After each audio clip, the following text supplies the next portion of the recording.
નમસ્કાર. આજે આપણે અણુની અંદર જે મધ્યસ્થ પરમાણુ હોય આનું સંકરણ કઈ રીતનું હોય છે. સંકરણ આપણે ખબર છે કે sp3 છે, sp2, sp, dsp2, sp3d2, d2sp3 આ જુદા જુદા પ્રકારના સંકરણો છે, એને આપણે આજે શીખીશું. ધારો કે મધ્યસ્થ પરમાણુ ઓક્સિજન હોય અને બંને બાજુ હાઇડ્રોજન હોય, એટલે કે જે કે પાણીનો અણુ H2O. હવે આમાં આ ઓક્સિજન છે એનું સંકરણ કયું થયેલું છે એ નક્કી કરવું છે આપણે. તો એના માટે હું તમને એક રીત આપું કે સંકરણ એટલે એક સૂત્ર, નંબર ઓફ ઓર્બિટ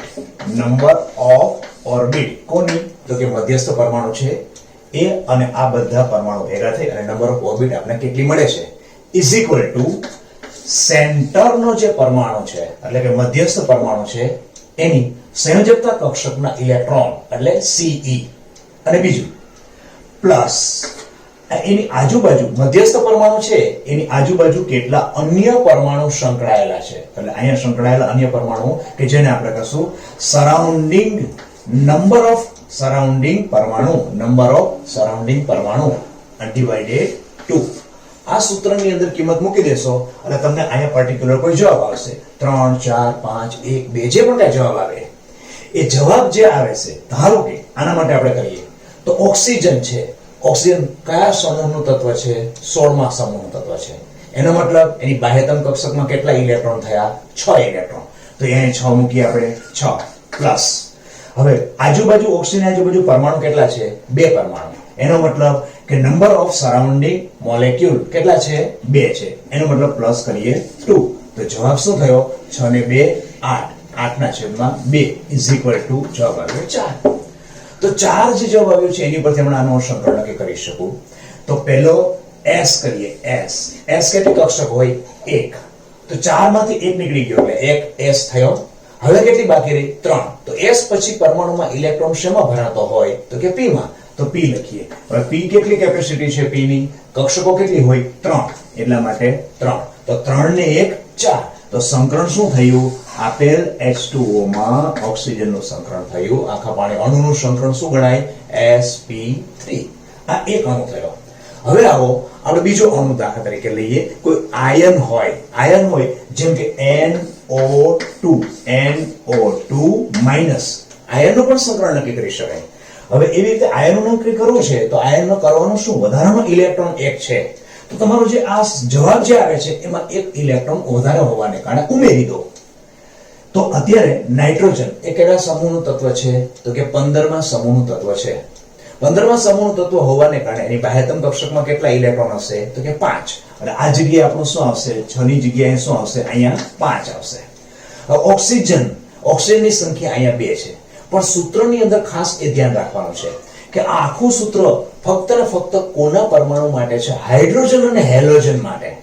ઓક્સિજન છે, સલ્ફર છે, નાઇટ્રોજન છે, અન્ય પરમાણુ જો સંકળાયેલા હોય તો આવા જગ્યાએ Sn ની જગ્યાએ શું લેશું, આપણે 0 લેશું.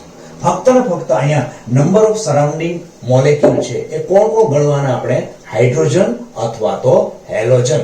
અહીંયા અત્યારે આપણી પાસે કોણ છે, ઓક્સિજન. એનો મતલબ કે આ જગ્યાએ આપણે શું મૂકીશું, 0 મૂકીશું, કારણ કે ઓક્સિજન છે.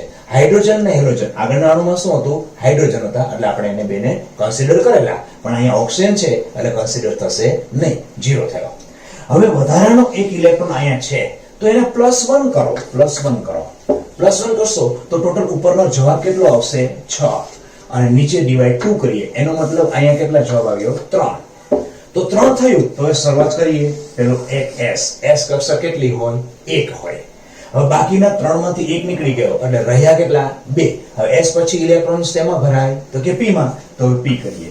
હવે P હોય કેટલી, 3. પણ આપણે 3 લેવાની નથી કારણ કે ખૂટે છે કેટલો, હવે ફક્ત 2 જ ખૂટે છે. એટલે આપણે અહીં કરીશું શું, 2. તો 2 ને 1 3 જવાબ આવી ગયો. એટલે આપણું સંકરણ કયું થયું, sp2.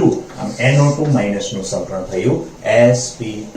હવે એવું કરીએ કે કોઈ ધન આયન લઈએ. દાખલા તરીકે H3O+, આના માટે લઈએ. ચાલો આના માટે કરીએ તો હવે સંકરણ માટે અહીંયા ઓક્સિજન સેન્ટરનો પરમાણુ છે તો સેન્ટરના પરમાણુમાં ઇલેક્ટ્રોન કેટલા છે? ઇલેક્ટ્રોન કેટલા? 16મો સમૂહનું તત્વ છે. ઓક્સિજન 16મા સમૂહનું તત્વ હોવાને કારણે બાહ્યતમ કક્ષકમાં એમાં ઇલેક્ટ્રોન સંયુક્ત ઇલેક્ટ્રોનની સંખ્યા કેટલી હશે? 6. એટલે આપણે અહીં મૂકીએ 6. આ 6 થઈ. હવે એ ઓક્સિજનની આસપાસના પરમાણુની સંખ્યા કેટલી છે? પણ એના માટે ધ્યાન શું રાખવાનું છે? હાઇડ્રોજન અથવા તો હેલોજન. તો શું હાઇડ્રોજન છે? હાઇડ્રોજન છે. તો હાઇડ્રોજન છે તો કેટલા છે? 3 છે. અહીં આપણે શું મૂકીશું? 3. હવે અહીંયા પ્લસ છે તો આયન પ્લસ હોય તેવા પેલામાં કર્યું ને કરતા ઉલટું. તો પ્લસ છે તો શું કરીશું? એક ઇલેક્ટ્રોન એમાંથી ઓછો કરી નાખશું અને અહીંયા શું થશે? -1 થશે. તો 6 ને 3 9. 9 માંથી 1 નીકળી ગયો તો અહીંયા જવાબ કેટલો આવ્યો આપણો? 8. 8 ડિવાઇડેડ બાય 2. એનો મતલબ જવાબ થયો આપણો 4. 4 જવાબ થયો. તો સંકરણ નક્કી કરીએ. તો સંકરણમાં S છે. S આપણી એક કક્ષક છે. હવે 4 માંથી 1 આપણે લીધી એના માટે બાકી બચી કેટલી? 3. તો હવે S પછી કેમાં ઇલેક્ટ્રોન જશે? હંમેશા P માં જશે. તો અને P ની પાછી કેપેસિટી 3 ની છે. 3 છે કક્ષકો છે અને આ સંકરણ કયું થયું? sp3. આવી રીતે તમે કોઈ પણ મધ્યસ્થ પરમાણુ કે જેમાં ઇલેક્ટ્રોનની સંખ્યા સંયોજકતા ઇલેક્ટ્રોનની સંખ્યા કેટલી છે એ અને સાથે સાથે એ મધ્યસ્થ પરમાણુની આસપાસ ગોઠવાયેલા એટલે નાઇટ્રોજન NO2 માં હોય તો ઓક્સિજન છે, અહીંયા H2O માં છે તો ઓક્સિજનની બાજુમાં હાઇડ્રોજન છે, એની સંખ્યા લેવાની. પણ એ સંખ્યા આપણે ખાસ ધ્યાન રાખવાનું છે. કઈ સંખ્યા આ ગણવામાં આવે છે? હાઇડ્રોજન અથવા તો હેલોજન. આવી રીતે સંકરણ નક્કી કરી શકીએ. કોઈ પણ ધનાયન હોય કે ઋણાયન હોય કોઈ પણનું આપણે સંકરણ નક્કી કરી શકીએ. હવે એવું કરીએ, ધારો કે PiCl5 એવું લઈએ. ચલો ICl5 છે. ICl5 નું સંકરણ કેવું છે એ નક્કી કરવું હોય તો પેલું ICl5. હવે I છે હું કાઢી નાખું છું એટલે આપણે ખ્યાલ આવશે કે ટોટલ આપણો જવાબ કઈ રીતે લેશું. એ ICl5 છે. ચાલો તો I એટલે કેટલામાં સમૂહ તત્વ? 17માં સમૂહ તત્વ. હેલોજન છે. કેન્દ્રસ્થ પરમાણુ હેલોજન છે. એની બાહ્યતમ કક્ષકમાં ઇલેક્ટ્રોન કેટલા હશે? 17મો સમૂહ છે એટલે પાછળની બાહ્યતમ કક્ષકમાં ઇલેક્ટ્રોન હશે 7. એટલે અહીંયા શું આવશે? 7.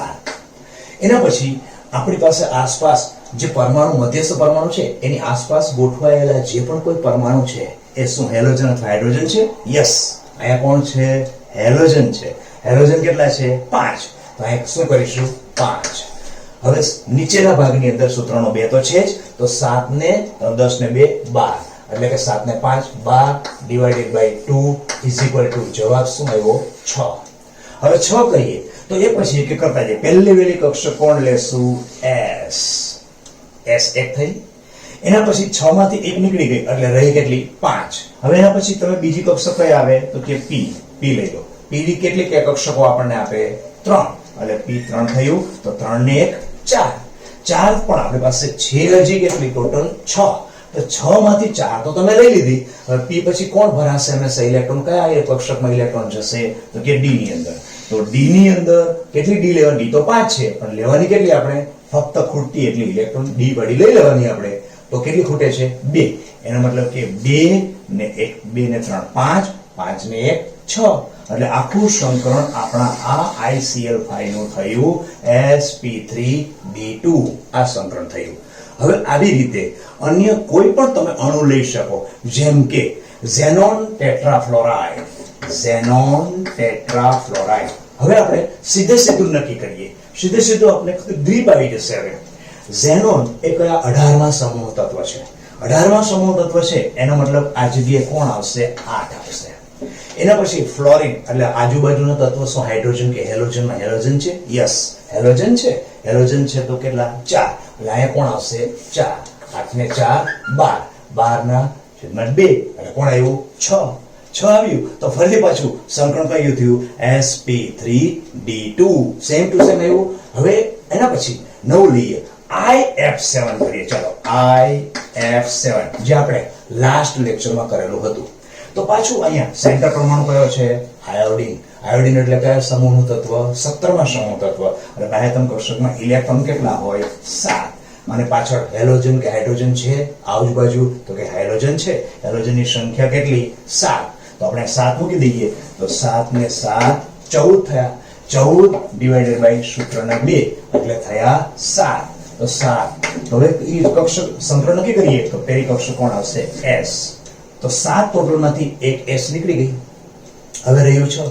તો p એના પછી કોણ આવશે? p. અને p લખીએ p. તો p3 અને એક આ એટલે 4 એટલે p3 નું કરું છું અહીંયા. હવે એના પછી p પછી ઇલેક્ટ્રોન શેમાં જાય? d માં જાય. તો d કરીએ, વધારાના જેટલા છે d માં મૂકી દઈએ. તો અહીંયા પાછું હવે 3 3 ને 1 4. હવે ખૂટ્યા કેટલા? બાકીના રહ્યા 7 આપણે ટોટલ કરવાના છે. તો બાકી કેટલા રહ્યા? 3. તો અહીંયા થયું 3. એટલે આનું સંકરણ આપણું કઈ થયું? sp3d3. આમ કોઈ પણ આયન અથવા અણુ માં સંકરણ નક્કી કરવું હોય તો સિમ્પલ સૂત્ર છે. હવે આ સિમ્પલ સૂત્રને આપણે જો નક્કી કરવું હોય, નક્કી સિમ્પલ ને યાદ રાખવું હોય તો શું કરો? અહીંયા સૂત્રનો કરતા આપણો કોણ હતો? નો હતો. Number of orbit. આપણે આ શું મળે છે? Number of orbit. અને આ ટૂંકી રીતે જો યાદ રાખવું હોય તો એવું કહી શકાય, નો સેશન. નો સેશન. સે એટલે કોણ?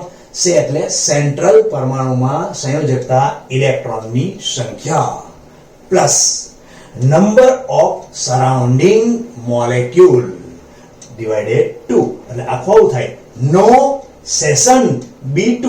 b2 b એટલા માટે હું તમને યાદ રાખવા માટે કહું છું. b એટલે શું? બાય 2. એટલે આખું સૂત્ર શું બન્યું? નો સેશન b2. નો સેશન b2. આવું ખાલી યાદ રાખો એટલે તમારો કોઈ પણ અણુનું સંકરણ નક્કી કરી શકો. હવે બીજી એક વસ્તુ તમને ટ્રીક આપું હું કે આપણે અહીંયા કયા સમૂહનું તત્વ છે એ નક્કી કરવું છે. તો દરેક સમૂહના તત્વમાં આપણને કઈ રીતે ખ્યાલ આવે કે ભાઈ આ કયા સમૂહનું તત્વ છે? એના માટે દરેક સમૂહ તમને બતાવું છું. પહેલો સમૂહ છે એની ટ્રીક આપું. પહેલામાં lithium, sodium, potassium, rubidium, caesium અને ફ્રાન્સિયમ આ છે.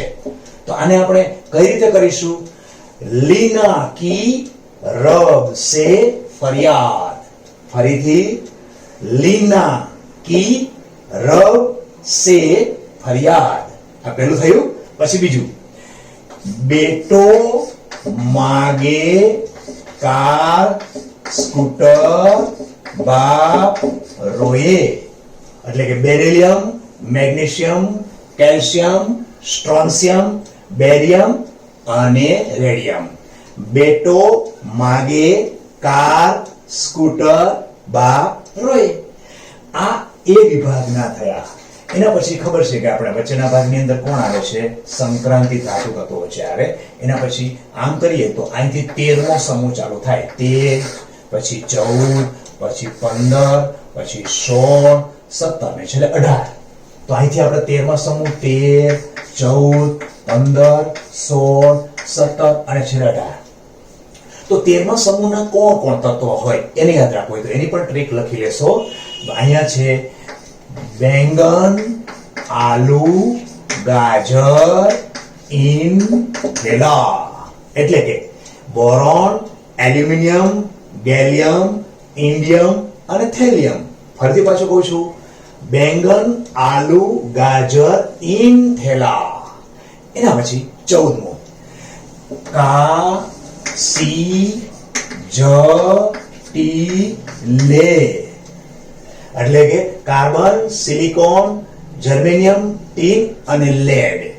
કા સી જ ટી લે. એના પછી 15મો શબ્દ નાપાસ સબબીકરણ. નાઇટ્રોજન, ફોસ્ફરસ, આર્સેનિક, એન્ટીમની અને બિસ્મથ. ના પા શ નાપાસ સબ બીકણ. એના પછી 16મો ઓ સ સી ટેલ પોલો. ઓ સસી. શું? ઓ સસી ટેલ પોલો. અને છેલ્લે એ તો આપણે ખબર છે કે fluorine, chlorine, bromine, iodine. Fluorine, chlorine, bromine, iodine, astatine એ ખબર છે આપણને. તો આના આપણે સંયુક્ત ઇલેક્ટ્રોન ગણવા એટલે શું? 10માંથી આમાંથી 10 બાદ કરો એટલે તમારે સંયુક્ત ઇલેક્ટ્રોન મળે. જેમ કે 13મા સમૂહનું તત્વ છે તો 13મા 100 માંથી 10 બાદ કરો એટલે 3 એના સંયોજકતા ઇલેક્ટ્રોન થયા. અને આપણું જે સૂત્ર મૂકવાનું છે C શોધવા કઈ જવાની જરૂર નથી, એમનો આપણે ખ્યાલ આવી છે. આ કે આપણી પાસે ટ્રીક હોય તો આ દાખલા તરીકે નાઇટ્રોજન આર્સેનિક આપેલો છે તમને મધ્યસ્થ પરમાણુ, તો શું કરવાનું છે? તો કરવાનું કે નાપાસ સબીકરણ એટલે ખ્યાલ આવી જાય, હા આ તો આર્સેનિક છે. આર્સેનિક કયા સમૂહ તત્વ? તો કે 15મું એટલે 15 માંથી 10 બાદ કરો તો કેટલા મળ્યા? 5. એટલે 5 આપણા સંયોજકતા ઇલેક્ટ્રોન થઈ ગયા.